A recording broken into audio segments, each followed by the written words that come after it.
지금부터 거룩하신 그리스도 예수 이름으로 본 예배를 시작합니다.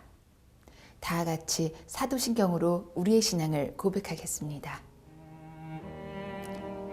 전능하사 천지를 만드신 하나님 아버지를 내가 믿사오며 그 외아들 우리 주 예수 그리스도를 믿사오니 이는 성령으로 잉태하사 동정녀 마리아에게 나시고 본디오 빌라도에게 고난을 받으사 십자가에 못 박혀 죽으시고 장사한 지 사흘 만에 죽은 자 가운데서 다시 살아나시며 하늘에 오르사 전능하신 하나님 우편에 앉아 계시다가 저리로서 산자와 죽은 자를 심판하러 오시리라.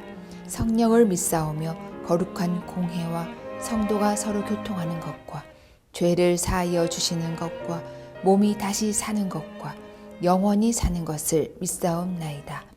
아멘.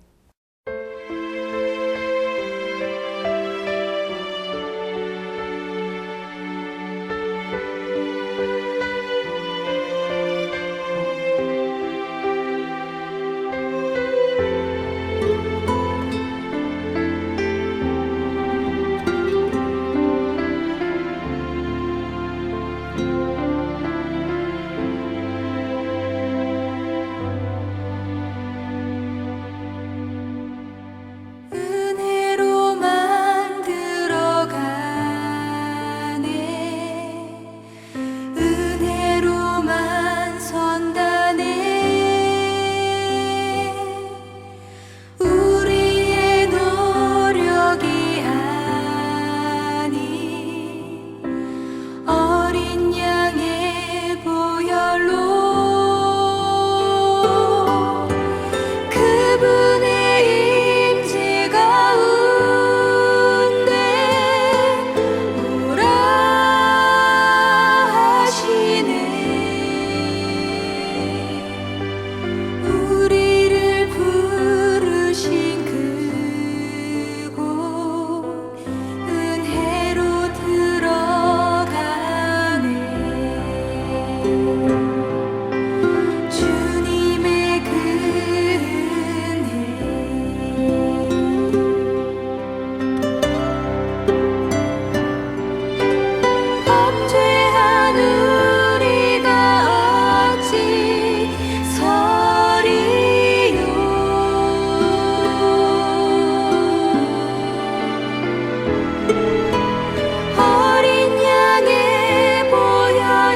생명의 말씀 시간입니다.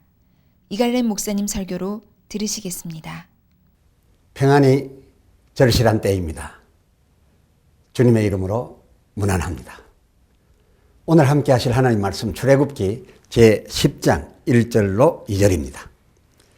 여호와께서 모세에게 이르시되 바로에게로 들어가라.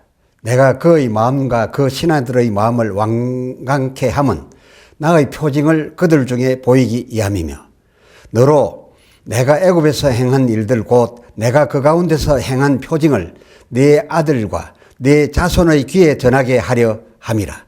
너희가 나를 여호와인 줄 알리라. 아멘.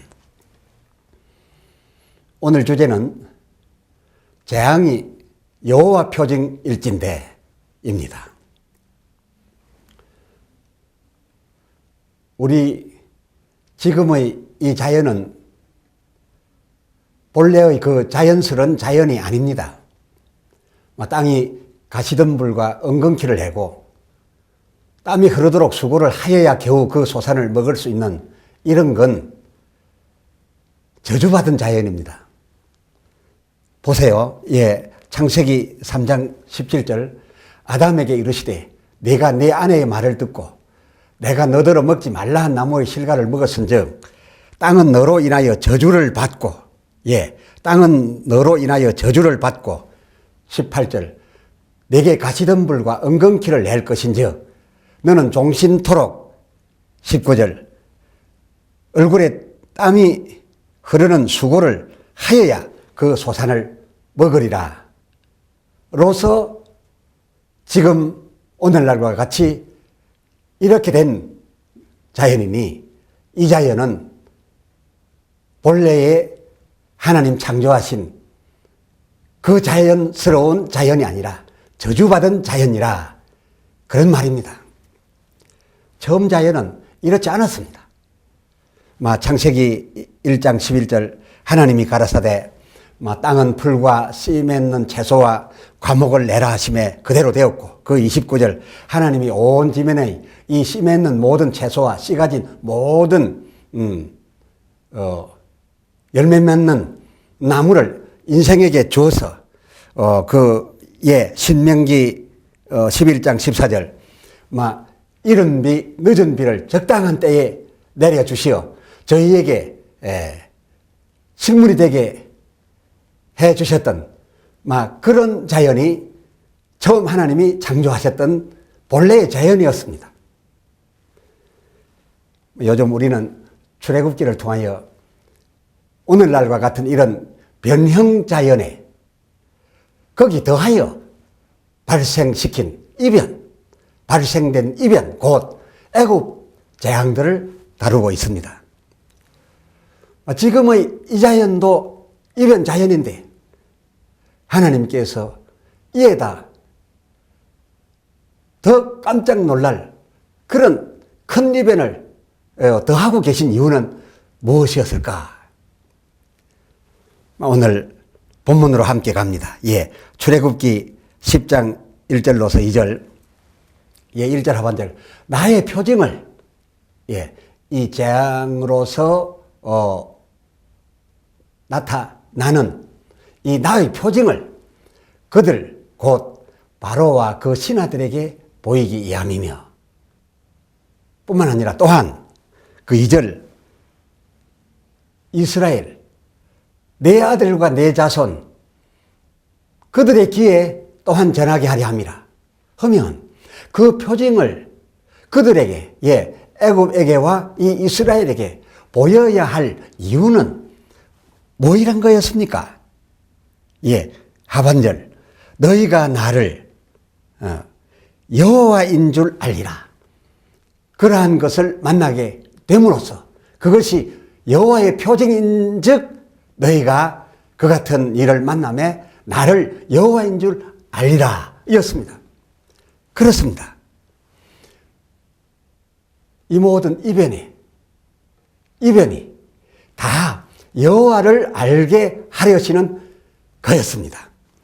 로마서 1장 19절 하나님을 알만한 것이 저희에게 보였어도 그래도 믿지 않고 거역하니 이 이변에 또 더 강력한 이변들 곧 재앙들을 더하여 당신을 알게 하시려는 그거였다. 그겁니다. 이것은 구약에서도 말한 바요, 신약에서도 그것을 그대로 증언하고 있습니다. 그런데 그런 그것으로도 안 믿으면, 안 믿는 그런 그들에겐 로마서 1장 20절 그 여호와 표징은, 그 입에는 핑계치 못할 거리, 그렇습니다. 핑계치 못할 거리가 될 것이요. 반면 하나님을 알고 하나님을 믿어 순종하는 백성에게는 그것이, 그 표징이 요한복음 17장 3절 영생거리, 그렇습니다. 영생거리가 된다는 거입니다. 똑같은 내용이 다르게 비춰지고 다르게 다가간다, 그런 말입니다. 하면 언제부터, 어느 쯤부터 저들 애굽에겐 이 재앙이 핑계 못할 거리가 되고 자기 백성 이스라엘에겐 반대로 천국서 영생할 거리, 영생할 그런 거리가 되었다는 겁니까?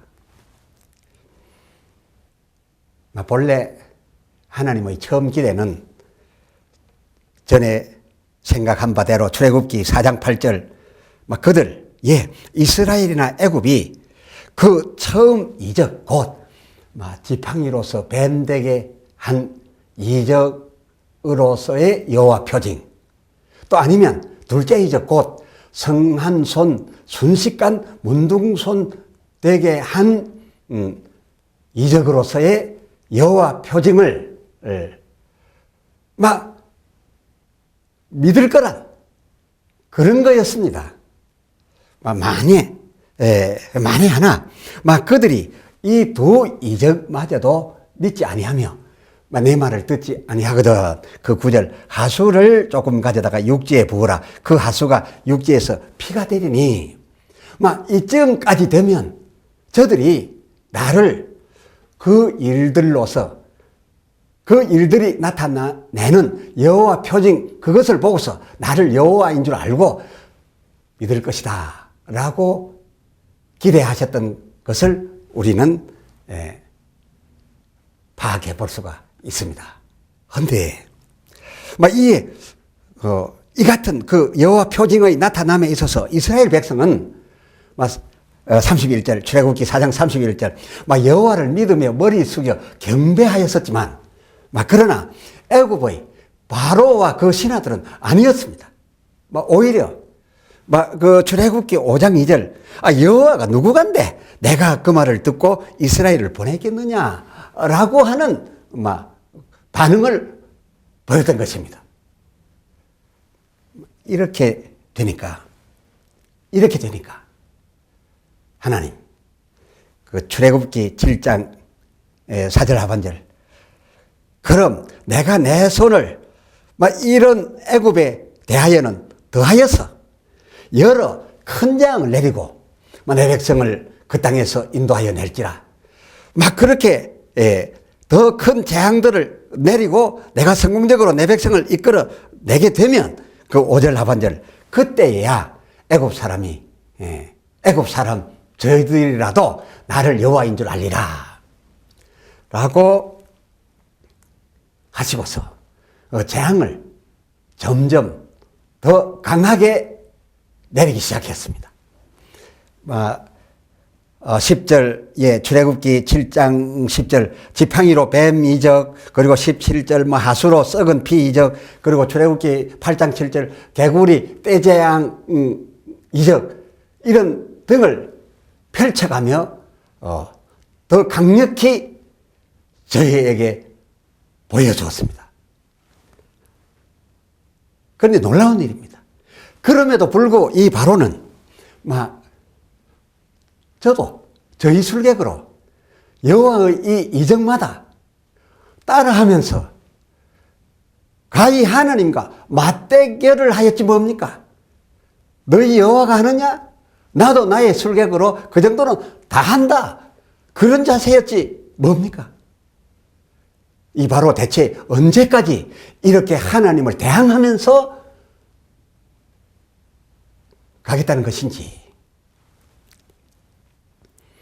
이렇게 되니 이에 여호와께서 출애굽기 9장 14절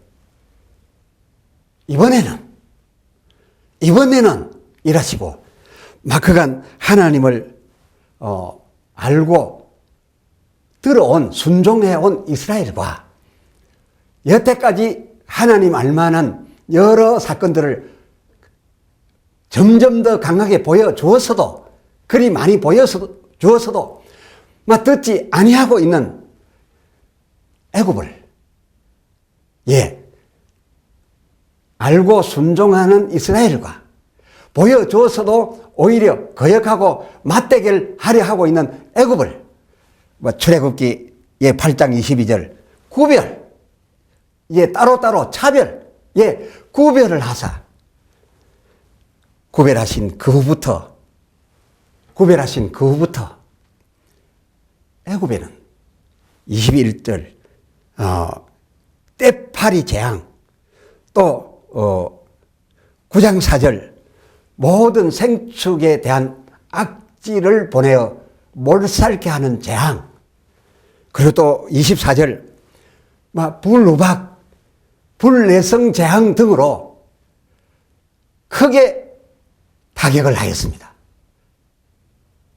그렇게 타격을 하였으나 이스라엘의 고센 땅엔 그 멀지 아니한 근처에 있는 이스라엘의 고센 땅엔 이런 재앙이 전혀 내려지지 않게 하였고 오히려 그곳은 보호를 해 주었습니다. 여태까지와 달리 상황이 이렇게 되어지자 다시 말해서 바로 우리가 알 수 있는 저들이 알 수 있는 이스라엘에는 전혀 내리지 않고 저희 애굽에만 이런 재앙이 계속적으로 내려지는 것을 보게 되자 바로에게도 그렇게 강팍하던 바로에게도 변화가 왔습니다. 전에와는 달리 그야말로 회개다운 회개를 하였지 뭡니까? 그의 회개 이런 겁니다. 이번은 내가 범죄하였도다. 여호와는 의로우시고 나와 내 백성은 참으로 악하도다. 뿐만 아니라 출애굽기 10장 16절 내가 너희 여호와와 너희에게까지 득죄를 하였으니 그 17절 청컨대 나의 이 죄를 이번만 용서 운운하면서 그가 납작 엎드려졌으니 이야말로 회개다운 회개 아니었습니까? 그런데 문제는 이것입니다. 하나님이 이렇게 자기 백성과 그토록까지 여호와를 알게 해 주었어도 듣지 아니하고 오히려 대항하는 저들을 그렇습니다. 구별을 하신 그 후부터는 저들의 이런 회개가 소용이 없었다는 겁니다.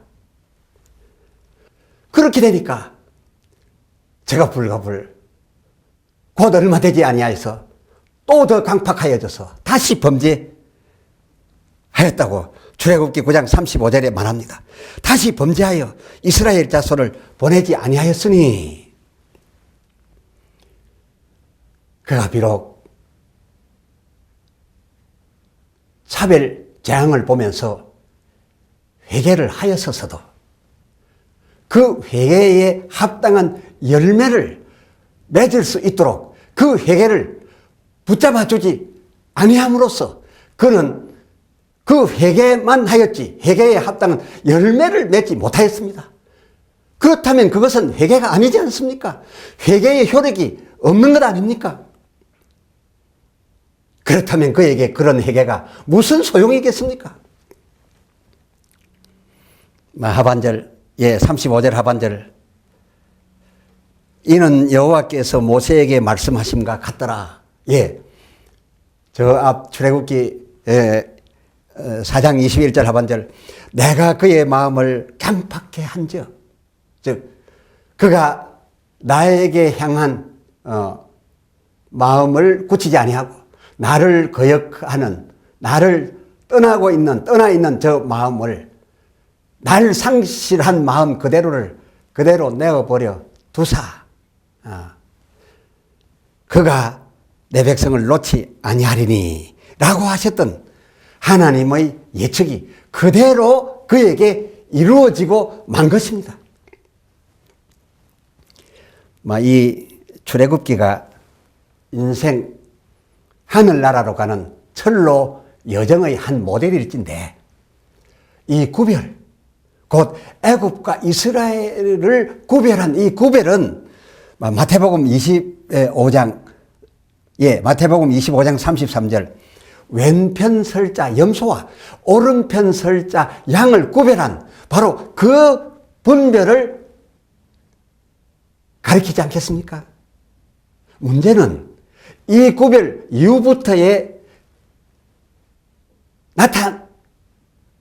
나타내신 바 이 재앙들로서의 여호와 표징, 그 목적은 전과는 달리 왼편에 분류된 애굽에겐 재앙하는 여호와 하나님 표징으로 다가가고, 오른편에 분류된 이스라엘 우리에겐 그 표징이 오히려 구원하시는, 우리는 그 재앙으로부터 보호받는 예수 하나님 표징으로 다가와 자리매김하여진다는 그런 것이 된다라는 것 아니겠습니까? 해서 마태복음 25장 44절, 왼편 선 자들의 하였던 말, 왕이여 주여 어느 때에 우리가 공양치 아니하더이까?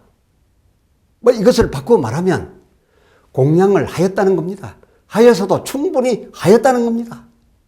그런데 공양을 저들이 한 것은 분명한 것 같은데, 이 왼편 오른편 이 구별이 되고 난 이후부터 그들에겐 그 하였던 것이 아무런 소용이 없었던 겁니다. 아무리 깨끗이 살고 아무리 충성하면 뭐합니까? 오른편으로 구별되어야죠. 어떻게 구별됩니까? 하나님의 예수를 받아들여야 오른편에 서게 되죠. 예수 없으면 그의 의가 무슨 소용이겠느냐, 그 말입니다. 반대로 우편된 자들의 경우 마태복음 25장 37절, 우리가 언제 공개하였나이까? 그 현장에서 한 것이 기억났다면 분명히 했다고 해야 될 그런 현장인데, 자기들 기억에 남을 만큼 한 것이 없다는 것 아닙니까? 그들이 한 것이 없었음에도 불구하고 주의 은혜로 우편에 섰기 때문에 그들에게 불이익은 없었다, 그것입니다. 오히려 너희가 알지 못하게 지극히 작은 자들에게 한 것도 내가 너희의 충성으로, 그리고 받을 바 상급 줄 조건으로 기억하고 보았노라 라고 말씀하고 계신 겁니다.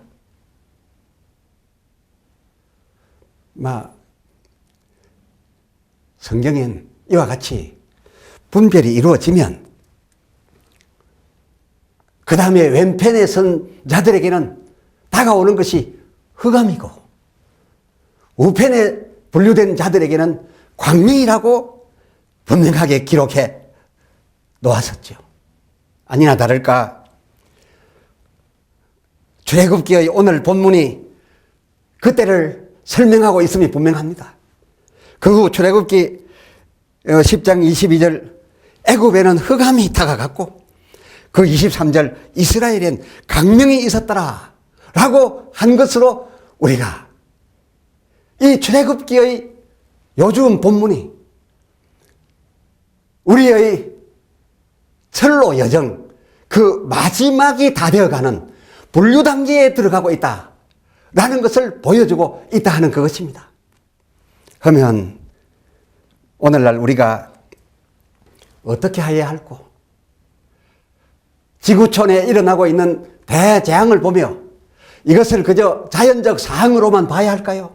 아닌 이 상황을 이 성경을 통해 조명하여 볼진데 여호와의 표징이니 실로 여호와의 표징으로 보아 그리스도의 증인된 우리들은 이 세대로 하여금 그대로 하나님 상실한 대로 있어서 결국 좌편이 되어 흑암에 들도록 둬야 되겠는지요? 아니면 좌편에 들지 말고 돌이켜 속히 우편되어 광명에 들도록 세례요한되어 여호와께로 돌아오라, 회개하라, 천국이 가까웠다 라고 목청껏 하여 외쳐야 하지 않을까요? 선한 사마리아인 되어 재난당한 자들에게 먼저 도운 다음 저들이 그 위기를 벗어나도록 도와준 다음 말입니다. 진정 이것이 저들에게 해결책이요, 이것이 진정 하나님께서 베푸실 마지막 사랑일진저. 기도합시다. 하나님 아버지, 요즘 저희가 만나고 있는 출애굽기를 통하여 오늘날 우리가 살고 있는 이 세상의 되어지고 있는 일들을 견주어 생각하게 됩니다. 주여, 하나님께서 처음 창조하신 소위 이 세상 사람들이 자연이라고 하는 이 자연은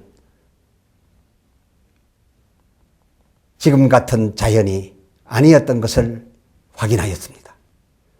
수고하고 땀 흘려야 겨우 먹을 수밖에 없는 저주받은 자연이니 이 세상에 천국같이 됨이 없고 좋은 일이 있으면 어려운 일이 있고 겨우겨우 살아가는 것을 보면서 하나님 살아계심을 알아야 하고 믿어야 하겠는데 이런 저주받은 자연에 살면서도 하나님을 잊어버리고 있으니 이 이변자연에 더 큰 이변을 더하고 있음이 하나님의 역사 아니고 무엇이겠습니까? 그러나 그 하나님의 역사는 하나님을 알게 하시려는 것이요, 하나님을 아는 것이 이 세상에서도 광명생활이요 천국에서도 영생할 생활이니 하나님이 당신을 알게 하시려는 것 아니시옵나이까? 그러면 우리가 이 세대를 향하여 어떻게 하여야 하오리까?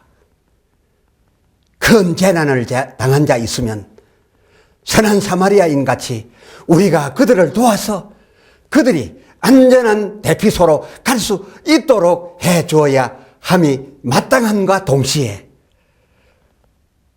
그런 다음 아울러 저들에게 진정한 해결책이 되는 여호와에게로 돌아오라, 하나님을 알라 하며 땅끝까지 목청 높여 외쳐야 하지 않겠나이까? 오 주여, 이제 우리 이런 어려움 당한 자 있으면 그들에게 선한 사마리아인 될 뿐만 아니라 세례 요한도 되게 하여 주시옵소서. 우리 주 예수 그리스도의 이름으로 간절히 기도드리옵나이다. 아멘.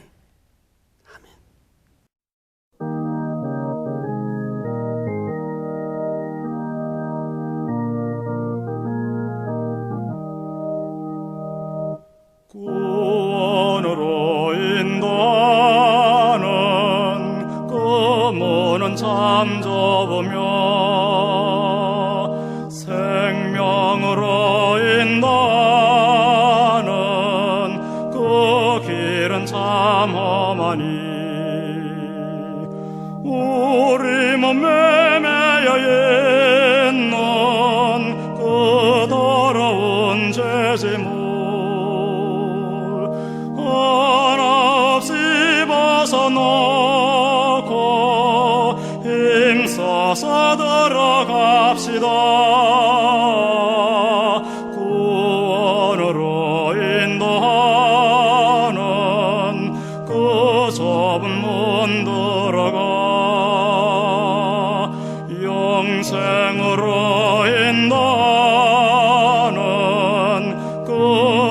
생명길 갑시다.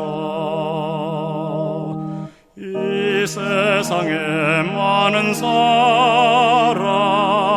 큰 문으로 들어가 넓은 길로 갈지라도 멸망길로 끝나니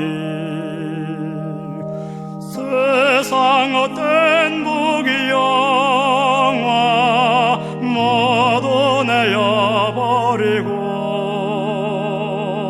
주의 말씀 순종하여 그 생명길로 갑시다.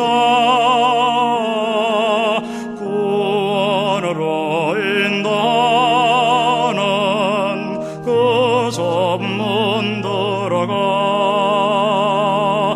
영생으로 인도하는 그 생명길 갑시다. 구원의 문 열렸으니 주의 공로 힘입어 주저 말고 들어가서 생명길로 갑시다. 구원의 문 닫힌 후엔 들어가고 싶으나 한 번 닫힌 구원의 문 또 열려지지 않으리. 구원으로 인도하는 그 좁은 문 들어가 영생으로 인도하는 그 생명길 갑시다. 이제는 진실로 속히 오실 우리 주 예수 그리스도의 무한하신 은혜와 아버지 하나님의 끝까지 사랑하시는 오늘날의 이 사랑하심과 성령님의 임하여 교통하시며 여호와를 알게 하시며 그리고 강명한 우편된 길로 인도하심이 진실로 오늘의 말씀 앞에 새삼 깨닫고 여호와께 영광을 돌리며 그에게 보복하여 그 뜻대로 살고자 결심하는 모든 이들에게 영웅은 그곳까지 함께 있을지어다. 아멘.